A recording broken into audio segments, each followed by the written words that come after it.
Buenos dias from San Gervasi. This is the Rorschach Spain update from the 11th of June, 2026. Quick summary of what's going down in Spain. Kicking off this week with some holy news. Last week we mentioned that President Sanchez visited the Vatican at the beginning of the month. Well, on Saturday the 6th, it was Pope Leo's turn as he started his tour of the country, landing in the capital before moving on to Barcelona a few days later. In a rare address to Parliament, Pope Leo, who represents over 26 million Spaniards as head of the Catholic Church, told Spain's Parliament that the world is facing a profound spiritual and cultural conflict. He expressed that these are driven by escalating conflicts, political polarization, and declining respect for human rights. He urged leaders to prioritize peace over military expansion, criticizing rising European defense spending, arguing that weapons cannot create lasting peace. Additionally, he inaugurated the latest completed tower of the famous Sagrada Familia Basilica, blessing the site as it claims the title of the world's tallest church. Over to the EU, on Monday the 8th, news outlet Politico reported that the European Commission is preparing to take France and Spain to court for failing to implement key EU cybersecurity legislation on time. The law is designed to strengthen cyber resilience across critical sectors such as energy, transport, healthcare, and digital infrastructure, requiring member states to enforce its agreed provisions into national law by a certain deadline. Brussels argues that delays by both countries weaken the EU's collective cybersecurity framework at a time of rising cyber threats from criminal groups and state-backed actors. The legal action reflects the Commission's growing determination to enforce higher levels of security. If the cases proceed, the European Court of Justice could ultimately impose financial penalties, especially if the two countries delay even longer. Next, as we head into the summer season, the country's tourism sector is on course for a potentially record-breaking year, yet again with international visitor numbers edging towards the symbolic milestone of 100 million arrivals. According to government statistics, Spain welcomed just over 9 million foreign tourists in April of 2026, 5.2% increase from a year earlier. The United Kingdom is still Spain's largest source of tourism, sending nearly 1.7 million visitors, followed by France with 1.3 million. German arrivals declined by 9.1 to around 1.2 million tourists. We've reported on this point in particular before, but some experts also believe conflicts in other regions, particularly in the Middle East, may be redirecting travelers towards perceived safer destinations in Western Europe.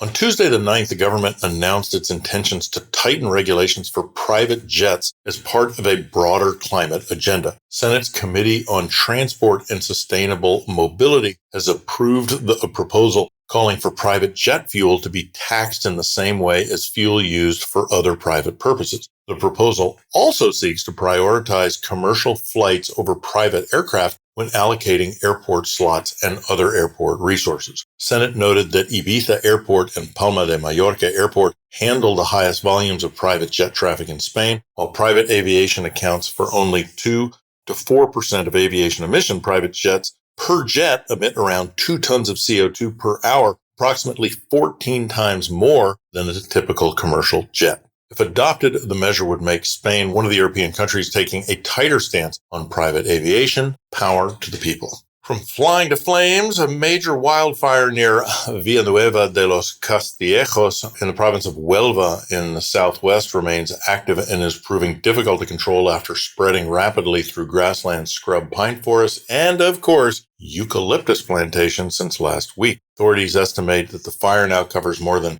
3,600 hectares. Imagine around 5,500 soccer fields. Around 350 residents were evacuated, although many have since returned home, with about 120 people remaining displaced. Officials say there is currently no direct threat to population centers, but monitoring continues. Let's take a look at some policing news next. This week, the Spanish police released details regarding a joint French-Spanish investigation that dismantled a large-scale counterfeit document operation in Alicante, dealing a significant blow to networks involved in migrant smuggling and identity fraud.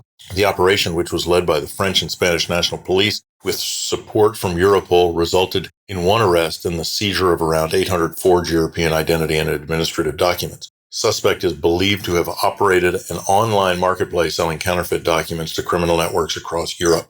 On Wednesday the 10th, the famous El Caminito del Rey in Andalusia in the south revealed the country's longest suspension bridge. The bridge goes over the Guadalhorce Gorge and offers visitors an alternative route near the end of the trail, reducing the need for almost a kilometer of steep downhill walking. The original route that explores the former 1920s worker path is also still available. Project cost around 1.5 million euros, was funded entirely through revenue generated by the attraction. Alongside the bridge, improvements include new pathways, safety railings, surveillance systems, and environmental landscaping. Regional leaders highlighted the growing importance of inland tourism in Andalusia, viewing attractions like El Caminito as key to sustainable economic growth, job creation, and environmental conservation. Over to the capital, where it's rewriting the story of its iconic newsstands. Once a staple of daily life, these kiosks are rapidly disappearing. The Madrid Association of Professional Press Vendors reports a sharp decline from 497 kiosks in 2016 to just 262 in 2026.